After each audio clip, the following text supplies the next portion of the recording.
All right, guys, let's get into the next piece here.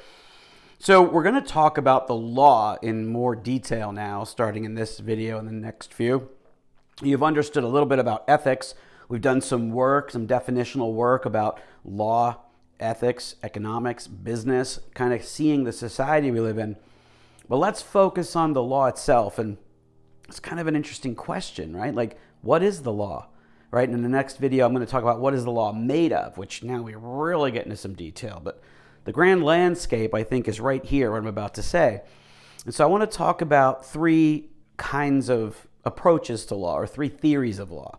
Because you kind of think like the law is the rules, right? I mean, before I became an attorney, I was like, yeah, the law is the rules. Like the speed limit's 70, whatever, or 65, or, you're supposed to, don't lie on certain financial statements or whatever, or, obey these regulations. It's just, whatever the rule is, you just follow it. Okay. Yeah, it's true to a large extent, but law itself is actually not quite that simple when you understand that there are several legal theories behind what law is.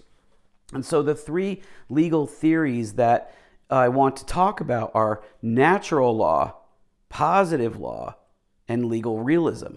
Okay? Natural law, positive law, and legal realism. So let's talk about each one, right? So what is natural law? Have you heard that phrase before? Natural law really means the moral law. Like if you're in a group with a group of people and you're talking about, hey, that's not right, that's wrong. You shouldn't have done that, dude. I would never do that. This is like, what is he thinking? That's not right. That's like that moral sort of conscience that we all have given the society that we're in. And so there's a certain kind of code of conduct that's unspoken amongst all human beings. And you could argue that that is the premise of natural law, that it's the basic moral code of humanity. Now, different cultures have different rules. I get that, but natural law is essentially the basic moral code. Now, other scholars, in the past have said, no, natural law is even higher than that. It's the law of God, right? Natural law is God's law. Like, what does the God of the universe say? I think a great place to look at that concept is the Declaration of Independence, right? And we hold these truths to be self-evident that all men are created equal and endowed by their Creator with certain rights, among them life, liberty, and the pursuit of happiness. I believe. I hope I got that right. So the idea is that like the creator of the universe, the God of nature, was exactly the authority upon which the founders of the United States of America rested their legal authority to draft the Declaration of Independence. Like, they were saying to King George, look, King George, you're not the ultimate law. There is a law higher than you, King George, and that is natural law. It's God, the law of God. That's higher than you, and that's why we don't have to obey you anymore. Straight up, that's what they were saying.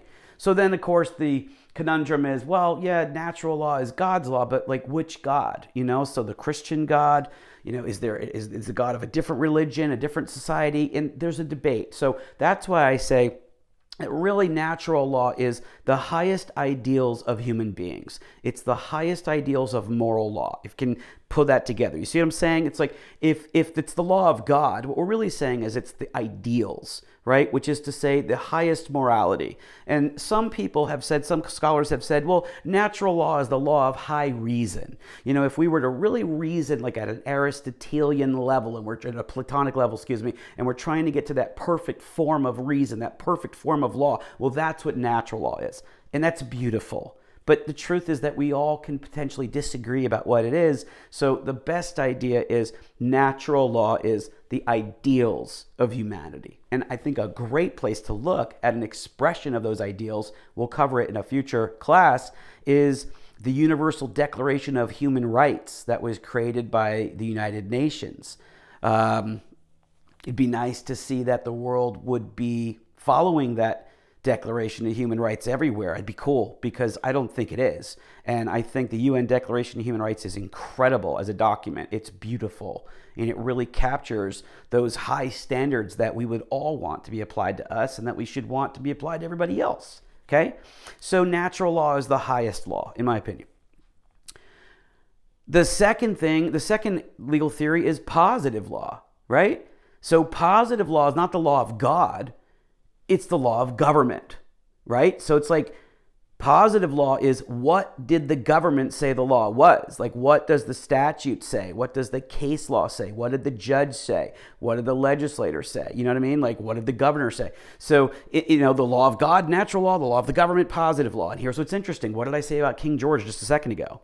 King George, think about it, was King George in the colonial times, was King George positive law or was King George natural law? Which one? King George was positive law. He was the law of the government. It was the government, the king, okay, the positive law. You have to pay 3% tax on tea. And the colonists are like, no, we are free and there are no representatives for us in the parliament. And so taxation without representation violates natural law because it's not fair. We don't feel that you are caring about us or representing us or thinking about us. No, we're not going to obey because we are free human beings. Human rights, natural rights. You ever heard that phrase? Natural rights, human rights? That's natural law. And so they said, no, natural law is higher than positive law. The law of God is higher than law of government. And so we don't have to obey you. But of course, they had to fight a war to enforce that principle, right? Like, principles are great. But at the end of the analysis, it seems to be that we have to use force to maintain freedom. That's tough, man. I'm not making any statements about that. I'm just saying that that's human nature. We live in a world of powers, and we would like to live in a world of principles, but we also live in a world of power. So in any event, natural law is the higher law, government law is below it, but we still have to obey it for the most part. But what if there's a conflict? What if there's a conflict between natural law and positive law? I don't want to get myself in trouble, okay? So I'm going to speak historically here, but think about Rosa Parks, right? You ever have heard this name, a famous person. So she was a black lady that decided in, I guess it was the early 60s, right? Forgive me if I got the date wrong, but basically before, in the middle of the civil rights movement, essentially, there was segregation and white people were sitting at the front of the bus and black people would sit at the back of the bus. And she says, no, I am a human being. I'm not going to sit at the back of the bus. I'm going to sit at the front of the bus. And of course, she had every right to do that. But here's the question, and this is a trick question, okay?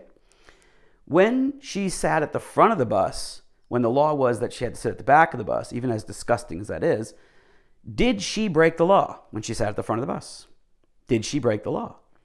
And you see where I'm going, right? It's a trick question because, yes, she broke the positive law, the law of government. She broke it. But she didn't break the natural law, the law of God. She's a human being. She had every right to be treated as a human being. Okay? And so she had this justification. Look, the government law says I can't, but God's law says I can. And so she chose God's law, and that's called civil disobedience, which is scary because I think she got arrested. And I don't know exactly what the whole procedure was around, her arrest, etc. But she had to pay that price, just like others have had to pay a price at various points in history to get free from a tyrannical form of government. This has happened throughout history in all cultures because positive law claims to be the ultimate authority, but it's not. Human rights and the law of ideals is the highest authority because we all deserve and we all have a right to be free. The UN Declaration of Human Rights says it, and it's a great document.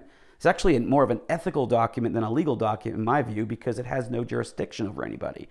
Like, you just have to choose to obey that or bring it into your country through a treaty or something. Anyway, natural law, positive law. Now let's continue. This gets interesting. So the third area that's fascinating, and it's called legal realism. Legal realism, okay? So watch. Whereas natural law is like, what would God say, okay? Positive law is like, what would the government say? Legal realism is, what are the cops going to say? What's going to actually happen? And here's the best example, okay? So the speed limit's 70 miles an hour, like all over California pretty much, like up to 15 north especially. Like, maybe locally it's more like 65 or something, but on a normal highway it's like 70 miles an hour.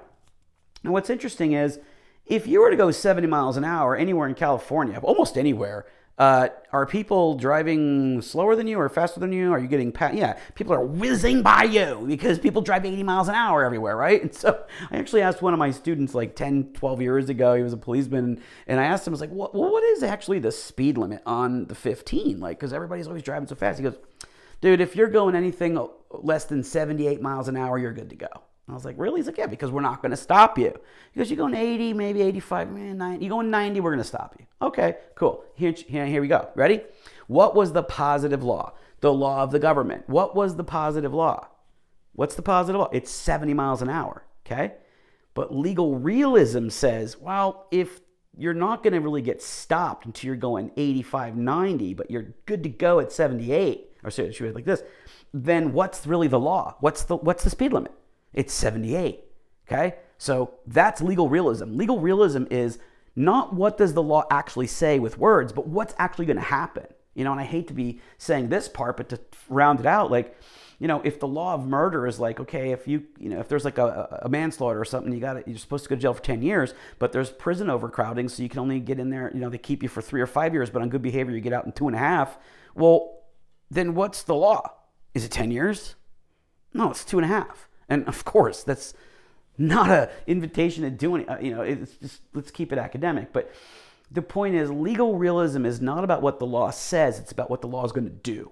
Okay? And that's very interesting because a lot of companies will actually live according to legal realism, which we'll kind of get to next week, where, companies don't necessarily obey the actual rule. They know that, well, if they break a rule, like if they, if they, I don't know, dump too much or something, or there's too much pollution, they can just pay a fine and they're back to normal. Like, they don't have to actually obey as long as they can pay the fine. And that's not really obeying the law. It's sort of playing the law. It's playing inside legal realism. So anyway, let me just close it out by saying that natural law, positive law, legal realism are the 3 major theories of law, and there's obviously a relationship between them. We hope that the positive law will be in harmony with natural law, and we do live in a country where if positive law violates natural law, you are not ethically obligated to obey it. You're not. Like, if you had a one-child policy in America, in the United States, and someone came knocking on your door, we found out you and your husband are having a second child. You're not allowed to, so we have to now kill this child. It hasn't even been born yet. No, you're not going to come in the house. You see what I'm saying? So some things are just wrong, even though there's the law. There's other examples. Slavery, for example. There's lots of laws that have been on the books that are unethical and immoral. And so we live in a country where we don't have to ethically obey. Now, legally, yeah. Unfortunately, this is the problem. There's principles and there's power. And so we might stand on principle, but we have to kind of deal with the impact of that principle. And we have to kind of stand up for what we believe in that scenario where the one-child policy, there's going to be a litigation about that at minimum, right? Anyway, I don't want to get too complicated. As long as you understand the 3 theories, you have a deeper insight about the law.